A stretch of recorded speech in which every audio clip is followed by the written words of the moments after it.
going to be squatting though, because anytime you meet a wolf, you want to be at their level. So what we're going to do is we're going to make a big circle. So just go ahead. It doesn't have to have a whole lot of space between each other, but space is always a good thing.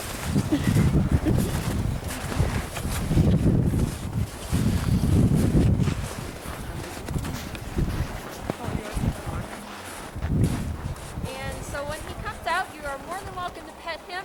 Now, gloves you can wear. However, he's a puppy. Now, he's 10 months old, but he's still a puppy, and actually all the wolves are kind of thieves, and they like to steal things. So especially gloves, anything that you have, maybe, I don't know if anybody has purses or cell phones.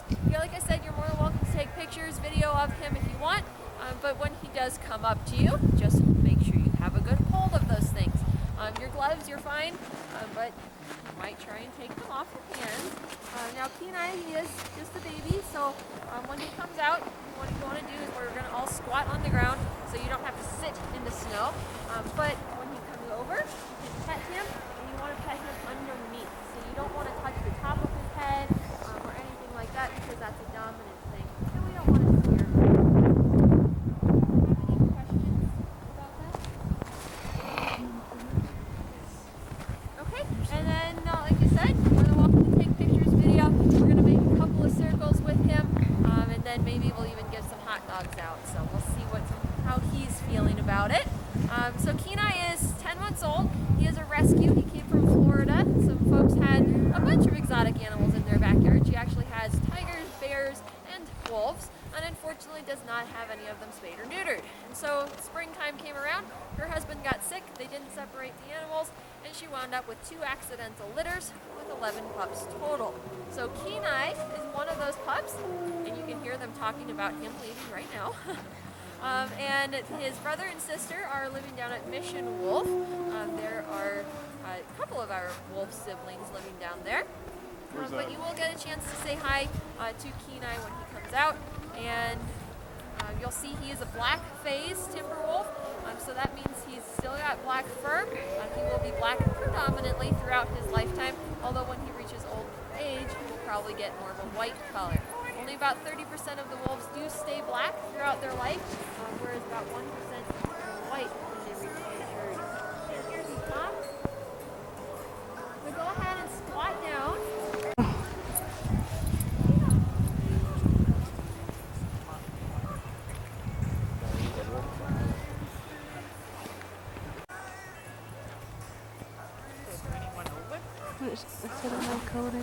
If you want to.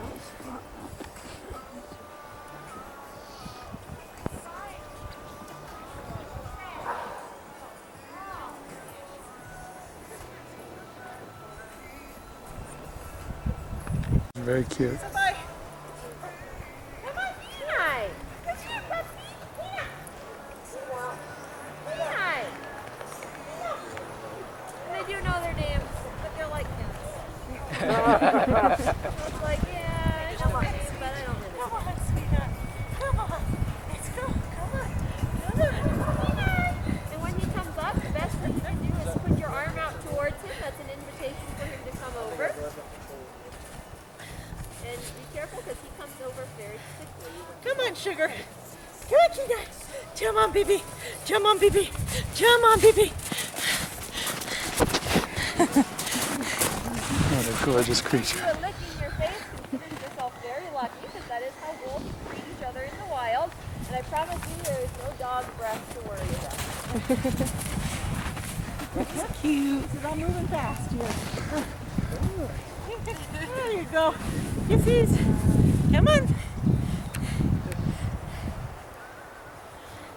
How much does he weigh? About 60 pounds. Good? How much is he gonna weigh? Probably 100.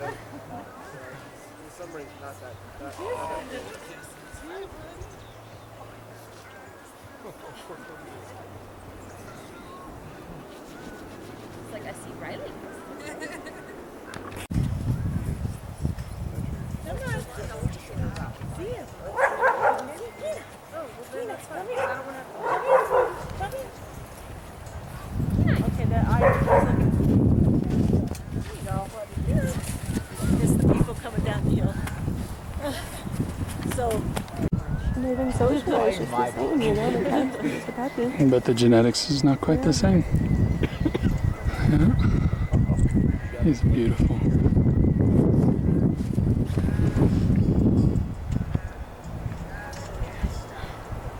nobody's gonna sneak up on you, dude. Honest. Honest. We won't let them sneak up on you. honest, we won't. Come on, Sugar. Come on, Kina. Come on over here. Come on over here. He says, okay, I'm back over here. Come here.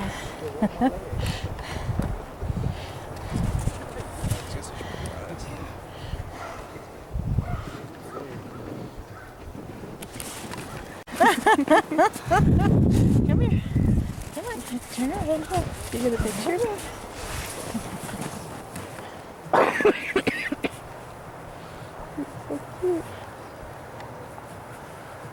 Just look at those eyes.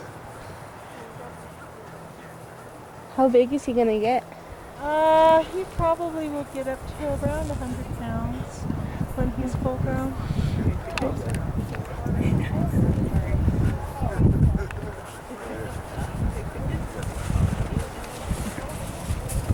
Come on, Kina. Come on around.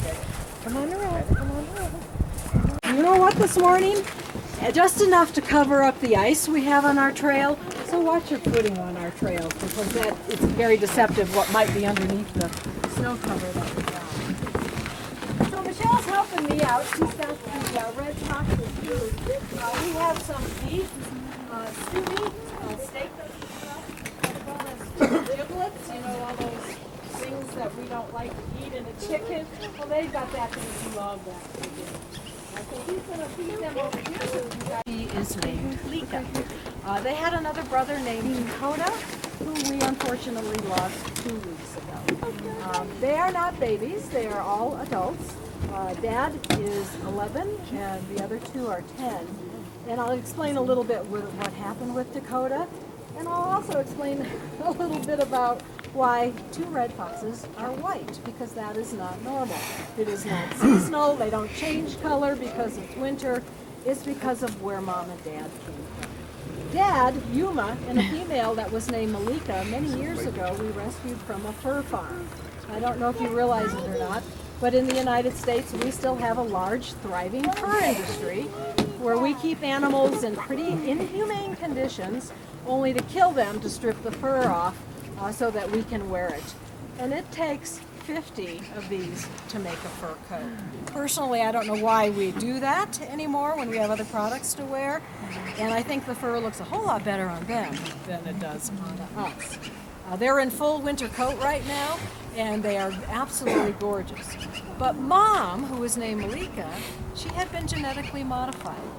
They actually inbred her to make her white so that they could fool the public and sell it as Arctic fox fur at a higher price. Jeez Louise. So, not that I care about people who buy fur, that they're being tricked, but she was sick because that inbreeding, they don't care about the animal's health.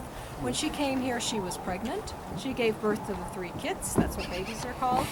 And unfortunately, she died within a week of their birth because she was not well.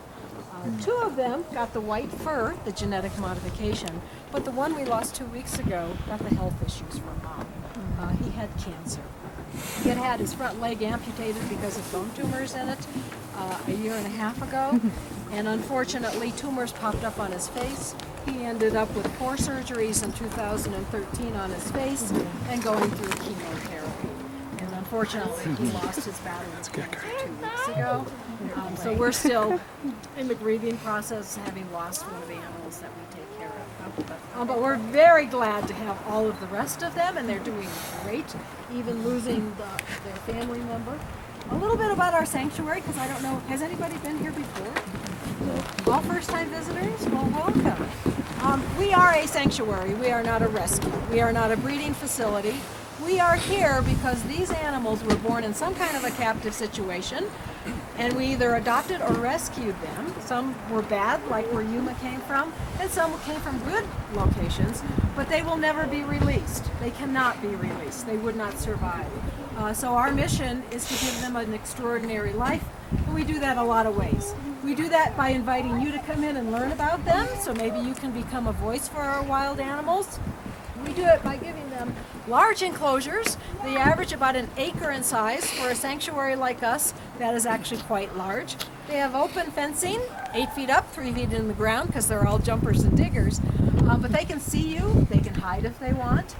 They all have some kind of a man-made den in their enclosure as well as the ones they built.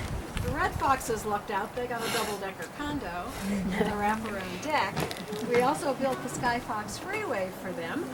They love that. They used to go into that other enclosure, but we closed it off and don't allow them to go over there because we now have swift fox that live over there. Swift fox are little tiny guys. They're 4 or 5 pounds. They're native to Colorado, and they have been endangered because these guys are imported and they're very territorial, and they have taken over the swift fox territory. I've lived Take some still shots. There's batteries in the bag, meat actually. slippery, it goes If you want backwards to change instead of batteries. forwards. Take still shots. One, Yeah, yeah. okay? And sometimes it hits the fence and jumps back at me, so. So you met the one in the middle, Kenai. This is his home, this is his enclosure.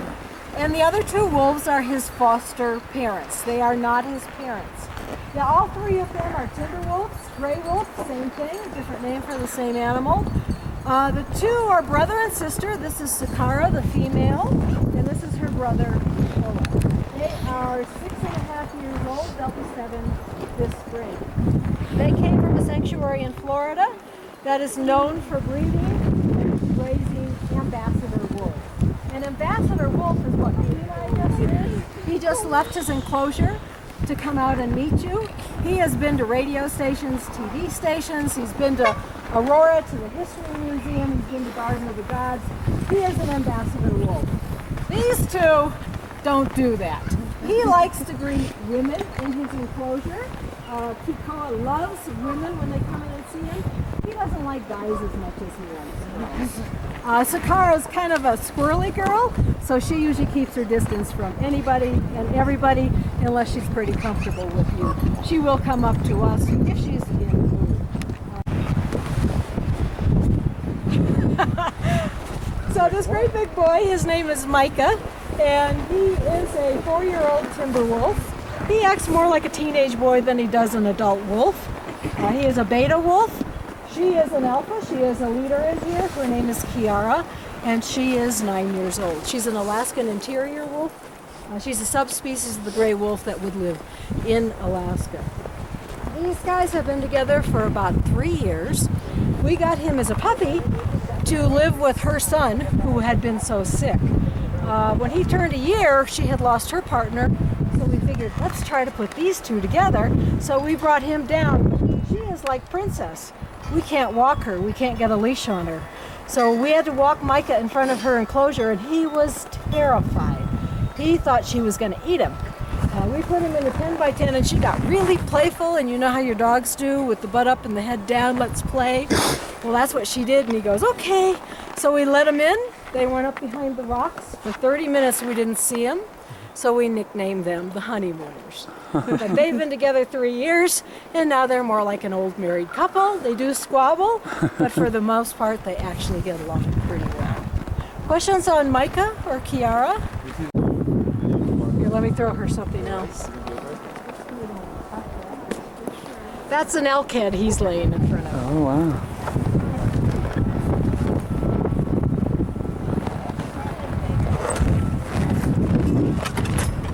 Okay, follow me this way.